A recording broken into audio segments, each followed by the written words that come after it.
Hey, it's another little WayneBite. Just a little taste of this and that. Today I'm cooking Moroccan. I found my tagine up in my cupboards, which I haven't used in ages, so I thought I would pull it out and actually put it to good use. I'm going to make a dish called Kefta Mkaoura. I'm sure I'm pronouncing it incorrectly, but it's basically a meatball dish in a spicy tomato sauce. And I'll show you how it goes together. Now, before we get started, just a reminder, please subscribe to my YouTube channel. You'll get more recipes, craft projects, restaurant reviews, even travel tips, all in the same spot. Just click on the subscribe button and the notification bell so you always know when new videos are coming out. So let's get started. First of all, here's my tagine. Now, I haven't used it in ages, so I had to re-season it again. In order to do that, I basically soaked it in water for 24 hours. Then I dried it, put it in a cold oven, set it at 300 degrees, and let it go for 2 hours. After 2 hours, I let it cool in the oven. Then I bring it out, oil it again, and then it's good to go. Now, if you don't have a tagine, it's okay. You can use a Dutch oven or a large pot with a lid. That's all you need to work with. Now, the first thing I'm going to do, though, is make my meatball. So let's get this out of the way. I'll bring you all the ingredients over here. So in my bowl here, I am going to put 1 pound of ground beef. To that, I'm going to add 3 tablespoons of parsley, 3 tablespoons of cilantro. I have 1½ teaspoons of paprika, 1½ teaspoons of cumin. I've got 1 teaspoon of salt, 1/2 teaspoon of black pepper, 1/2 teaspoon of turmeric, and 1/4 teaspoon of cinnamon. Now I'm just going to mix all that together. And what you're going to do is actually make really small meatballs. So I'm going to mix this together thoroughly first, real quickly. And the whole idea of the small meatballs is it's sort of a communal dish, and you want to make every sort of bite a full bite. You don't want to like partially chew on something. You put it in your mouth, you basically eat it all. All right, that's fully mixed. Nicely done there, Wayne. Now I'm going to make really small meatballs. I've got my little scooper here. It's like about a tablespoon. Even smaller if you want, but you make it little tiny, just like that. Roll them up into your hand and just set them aside. And I'll do a bunch of these real quick. Won't take long. You don't have to watch all of that. They'll be done in a second. And I'm down to the last little bit here. There we go. So here are all of my meatballs. I can round them out a little bit more if I want to. But these are all good to go. I'm going to set these aside, and I'm actually going to get the tagine hot and start making my sauce. So I'm getting ready to make my tomato sauce, and I'm going to use my cooktop here for that. Now, when you're using a tagine, normally they tell you not to put the heat source directly against the pot itself because you could risk cracking it or breaking it. So I'm actually going to use a diffuser, which is right here. So my diffuser sits right here, and then my tagine sits right on top. Now, once again, the reason you use a tagine is it heats up inside, it keeps all the moisture inside, and this dome shape helps the moisture just drip back down onto your food. It keeps the food nice and moist. It's actually pretty awesome. So I'm going to take the top off here, and now I'm going to heat this up. It'll take a few minutes to heat it up, and once it's hot, I'll put some olive oil in here and start making my sauce. My pan is now heated up. I'm going to add about 1/4 cup of olive oil to the bottom here. And the first thing I'm going to put in there is 1 small onion that's been very, very finely chopped.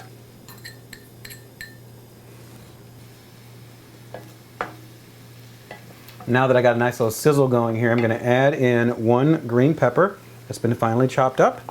Now you want to chop up everything that you're going to put in here really finely. It helps the sauce blend together and mellow a little faster.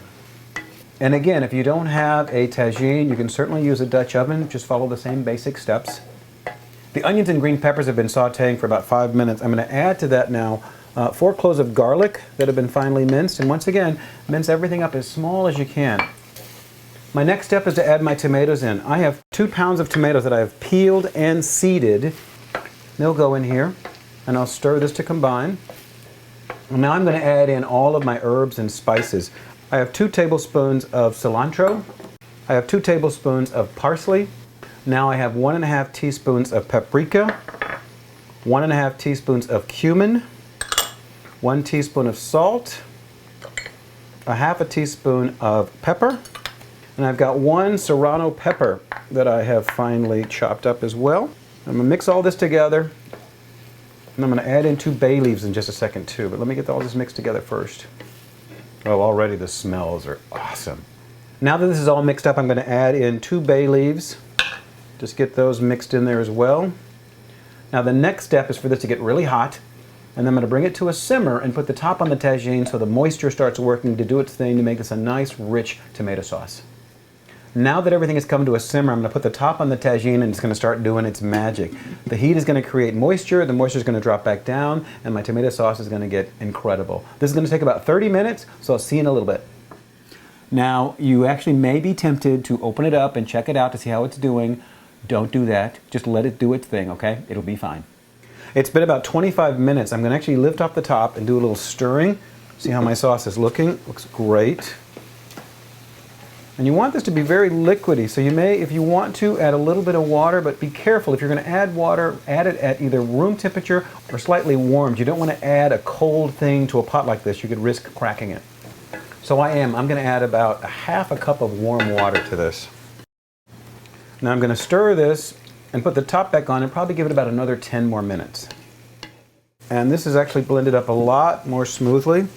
Now you can work with it just like this, but I'm actually going to make this really smooth sauce by using my immersion blender. I'm not sure if that's cheating or not, but I'm first going to take out the bay leaves. Don't need those in there. A little hot. And then I have my immersion blender here. I'm just going to put that in there and actually blend it up nice and smooth.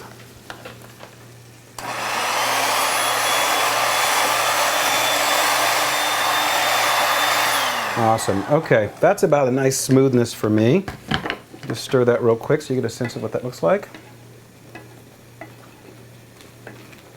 Oh, again, the aromas are absolutely awesome. Okay, now the next step is actually to put the meatballs in here.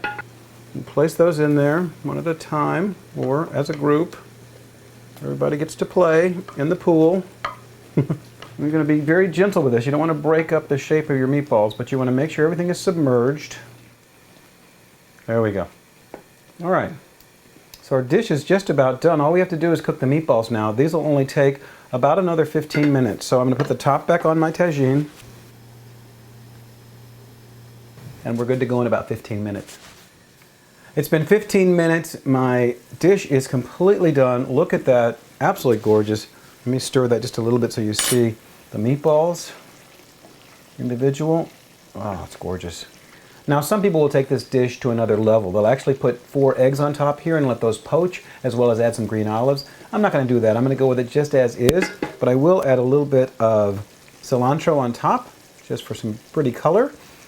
And that is my dish. I'll turn the heat off. Now, normally Moroccan dishes are served right out of the tagine as a communal thing. You sort of share the dish. Normally it's served up with Moroccan bread or khubz. I don't have that today, but I do have some sourdough, and I am going to serve up a little of this just so I can taste it. You guys. Oh, it's beautiful. Absolutely gorgeous. Now this is going to be hot, so I may not be able to really taste it with you, but I'll give you a sense of the flavors here. Oh. Hot, but really, really good. Anyway, the information for this recipe is down below in the information section. Check it out. Let me know what you think. Thumbs up, thumbs down. Also, leave me your comments. I'd love to hear what you think about this recipe and other recipes you'd like to see in the future. Hey, thanks for watching again today. Please subscribe, and we'll see you next time. Take care. Bye-bye. I'm going to dig into this now. Oh.